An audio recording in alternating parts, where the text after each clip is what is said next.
¿Cómo estás, hermano querido? Una vez más nos encontramos contigo para estudiar la palabra de Dios en este que es tu canal de estudios bíblicos, La Biblia Habla. Agradecido a Dios estamos porque nos ha permitido encontrarnos con ustedes una vez más, con salud, esperando también que ustedes estén con salud y con bienestar. A pesar de lo que está pasando en el mundo, Dios cuida de sus hijos. Esperemos que a ti también estés bajo las alas del Omnipotente, que tú también estés bajo las alas del Omnipotente. Muy bien, vamos a pedirte que te suscribas a nuestro canal como lo hacemos siempre, que compartas nuestros videos, que comentes si deseas. Casi no hemos tenido comentarios de los videos. De todos modos queremos que si tienes alguna inquietud o algún pedido de oración o alguna necesidad en que podamos servirte, pues estamos a tu disposición. Comenta abajo del video todo lo que tú desees. Muy bien, inclusive si estás de acuerdo o no estás de acuerdo con el estudio de la palabra de Dios.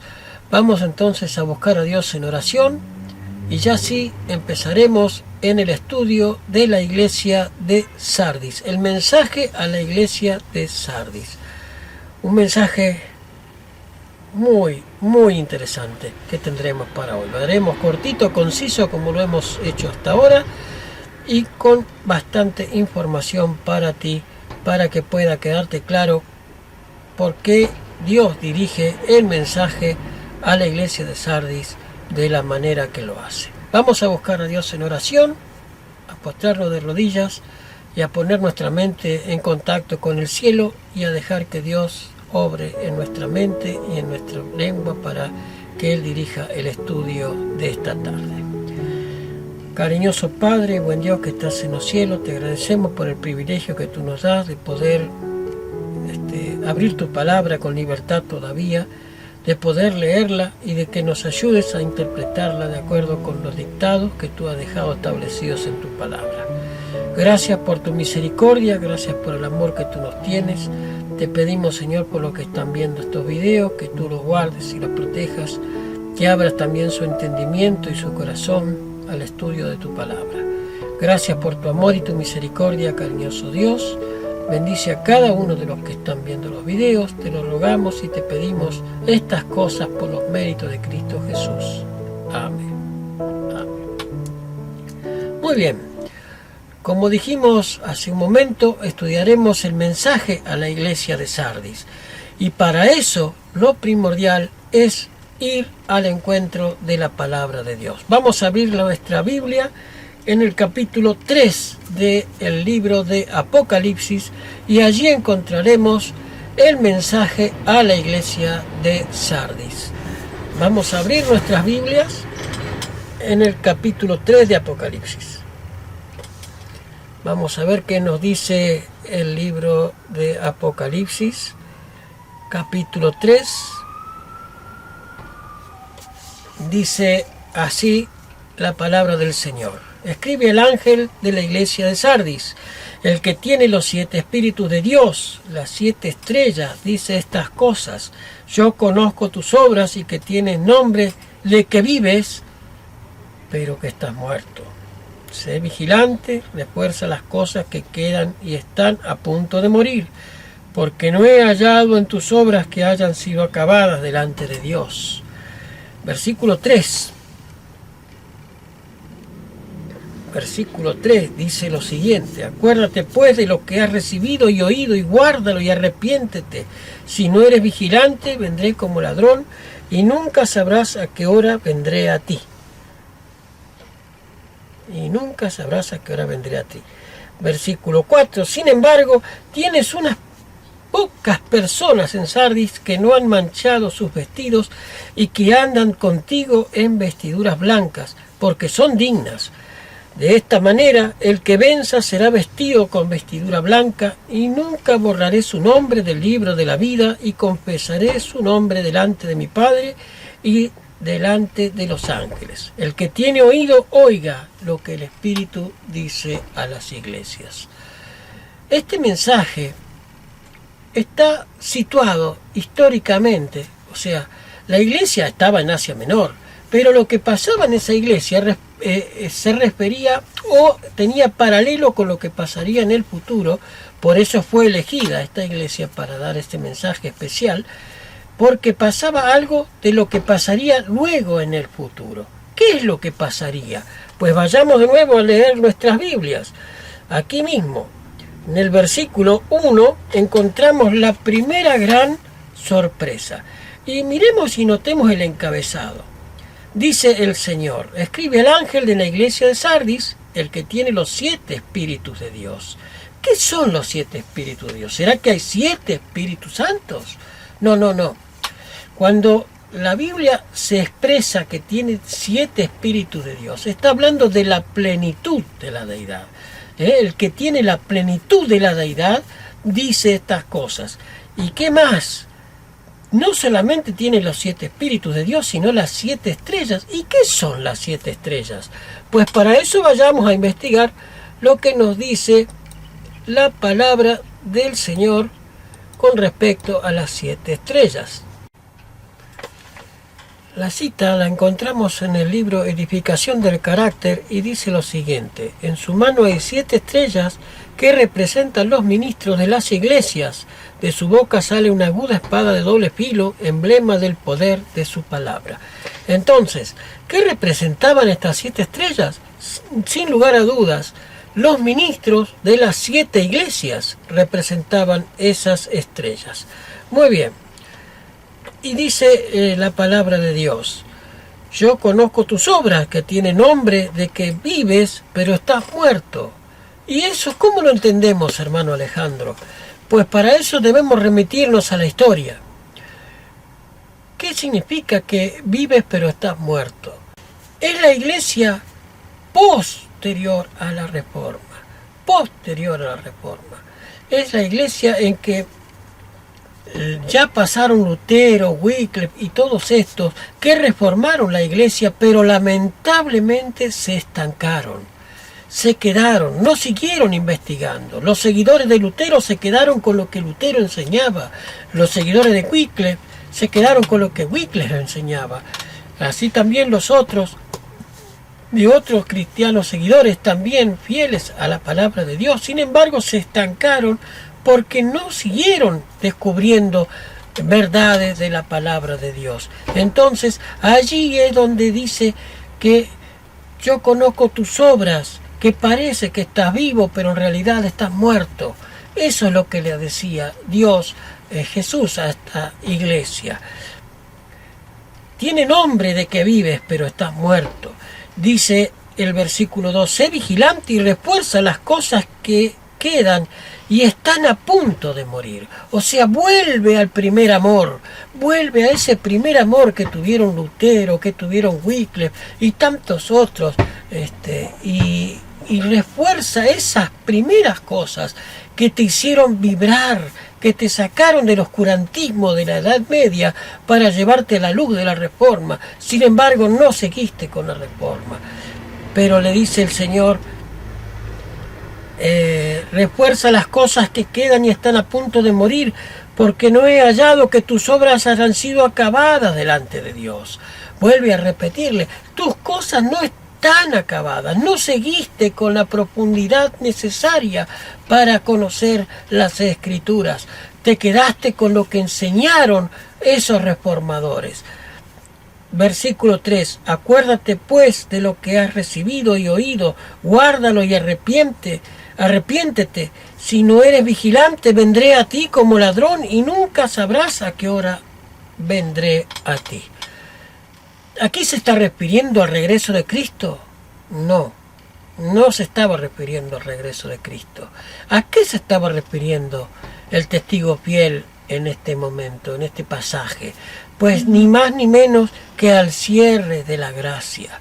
Al cierre de la gracia. No sabrás cuándo se cerrará tu gracia. Arrepiéntete, vuélvete al primer amor. Es una iglesia que estaba aparentemente viva, pero muerta, estancada. El agua estancada se pudre, ¿verdad? Y se pone mohosa, verde, se pierde la pureza de la transparencia del agua cuando el agua se estanca.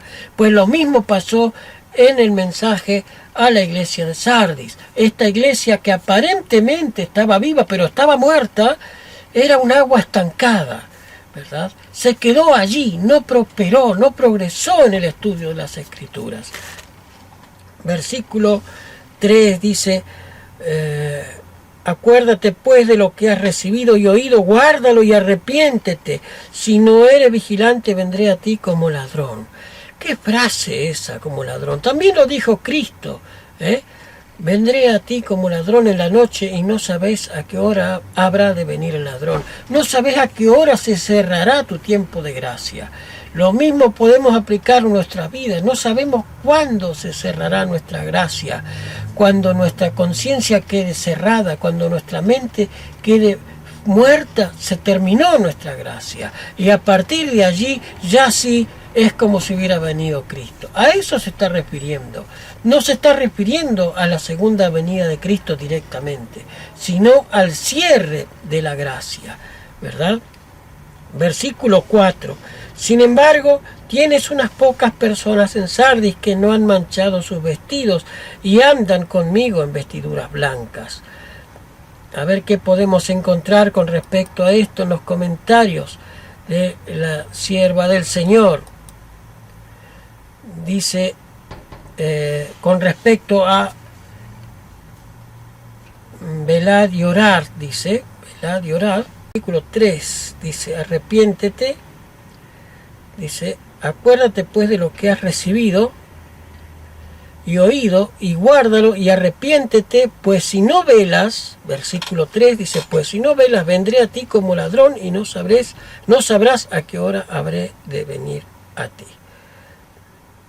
Aquí en la versión 2015 dice, arrepiéntete y sé vigilante. Aquí en las versiones del año 60 dice, arrepiéntate y pues vela. Vela. ¿Qué significa velar? ¿Qué es velar? ¿Qué significa velar? Vayamos a lo que nos dice el espíritu de profecía. Dice la sierva del Señor, en el libro Cristo y su santuario, el testigo fiel nos dice lo siguiente: solemnes son las escenas relacionadas con la obra final de expiación, incalculables son los intereses involucrados en ella. El juicio se lleva ahora adelante en el santuario celestial. Esta obra se viene realizando desde hace muchos años.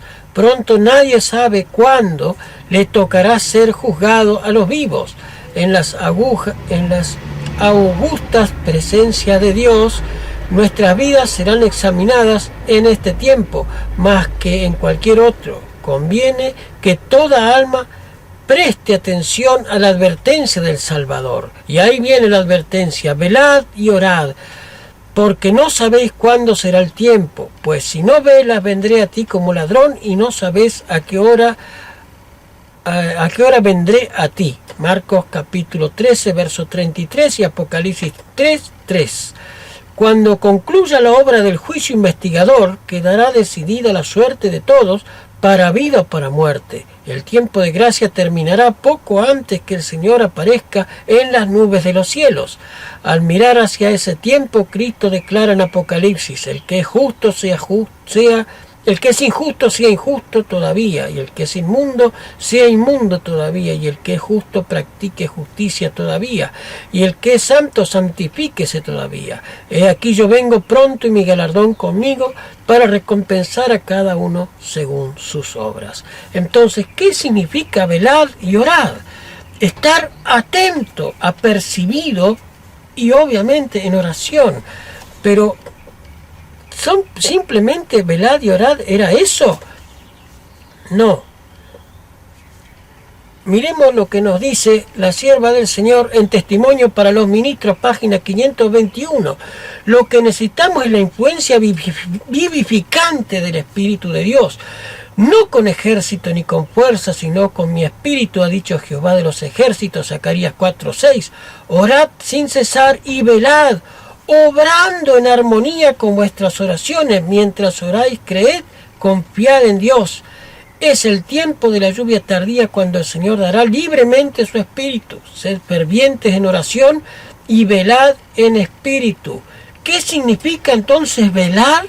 velad en el Espíritu, pues ni más ni menos obrando en armonía con las oraciones, o sea, tratar de santificar nuestra vida, ponernos en armonía con la voluntad de Dios. No es solamente velar y estar, como quien dice, con los binoculares puestos, ¿verdad? Atento a lo que pasa.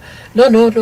También nuestra vida debe ser santificada a través de la influencia vivificante del Espíritu de Dios. Necesitamos que, como la iglesia de Sardis que estaba muerta, necesitamos que nos den espíritu de vida otra vez, del mismo modo que necesitaba la iglesia de Sardis. Por eso debemos estar atentos en oración, esperando y velando, porque no sabemos cuándo se cerrará el tiempo de nuestra gracia, no sabemos en qué momento terminará el juicio en el cielo a los muertos y empezará el de los vivos, pero sí podemos estar apercibidos, atentos y velando en armonía con la voluntad de Dios. Muy bien, dice el versículo 4 entonces de Apocalipsis capítulo 3, el versículo 4 dice: sin embargo, tienes unas pocas personas en Sardis que no han manchado sus vestidos y que andan conmigo en vestiduras blancas porque son dignas.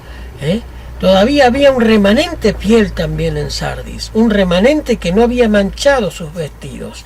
Versículo 5: de esta manera el que venza será vestido con vestiduras blancas. ¿Qué simbolizaban las vestiduras blancas? La pureza, la presencia de la justicia de Cristo en la persona. Es la que nos saca los trapos de inmundicia y nos cubre con su manto de justicia sin antes no habernos lavado, ¿verdad? No puede cubrir la inmundicia con un manto de justicia. Necesita también lavarnos para eso. Necesitamos ser lavados en las aguas del Espíritu Santo para así poder ser dignos de llevar las vestiduras blancas. Muy bien. El que tiene oído, oiga lo que el Espíritu dice a las iglesias. Ojalá tú y yo podamos, como Sardis, necesitar y estar atentos y velar por la presencia vivificante del Espíritu de Dios. Es nuestra mayor necesidad. La presencia del Espíritu de Dios en nuestras vidas es nuestra mayor necesidad. No hay necesidad más grande que la que nuestros ojos sean abiertos por el Espíritu Santo y que Él pueda vivificar nuestras vidas. Este ha sido el mensaje a la iglesia de Sardis, una iglesia que aparentemente estaba viva, pero estaba muerta. ¿Por qué? Porque le faltaba el amor ese que tenía la primera iglesia, ese amor y ese espíritu que vivificaba. Por eso la primera iglesia estaba representada por aquel caballo blanco que salía venciendo para vencer. Ojalá tú y yo podamos estar atentos y velar. Estar atentos y velar. Y velar no es simplemente estar atento a las noticias, sino es también poner nuestra vida en armonía con la voluntad de Dios, como lo acabamos de leer recién en Testimonio para los Ministros, página 521. Lo que necesitamos, dice la sierva, es la influencia vivificante del Espíritu de Dios, no con ejército ni con fuerza, sino con mi espíritu, ha dicho Jehová de los ejércitos. Zacarías capítulo 4, versículo 6. Nuestra más grande necesidad, así como fue la necesidad de la iglesia de Sardis, es la presencia del Espíritu de Dios, para que no seamos muertos en vida. Que el Señor te bendiga, te acompañe. Vamos a terminar con una oración el estudio en esta tarde, agradeciéndole a Dios por este maravilloso mensaje que nos llega del libro de Apocalipsis. Vamos a postrarnos de rodillas y cerrar ya el estudio. Cariñoso Padre que estás en los cielos, te agradecemos por el privilegio que tú nos das de poder haber estudiado tu palabra. Gracias por tu amor y tu misericordia. Necesitamos la presencia vivificante de tu Espíritu en nuestros corazones, cariñoso Dios, para estar atentos y velar poniendo nuestra vida en armonía con lo que tú has establecido en tu palabra. Gracias por tu amor y tu misericordia, por todo lo bueno que haces por nosotros. Y gracias, Señor, por estos mensajes de las 7 iglesias que también podemos aplicar a nuestras vidas. En tus manos, Señor, nos encomendamos por los méritos de Cristo Jesús. Amén. Amén. Que el Señor te bendiga, te guarde, hasta nuestro próximo encuentro. Y como decimos siempre, lámpara es a mis pies tu palabra y lumbrera a mi camino. Que el Señor te bendiga y te guarde, y hasta nuestro próximo encuentro. Muchas bendiciones para cada uno de ustedes. Cuídense, hermanos, cuídense, no den oportunidad al diablo, estén atentos y velen. Que el Señor les guarde. Hasta nuestro próximo encuentro.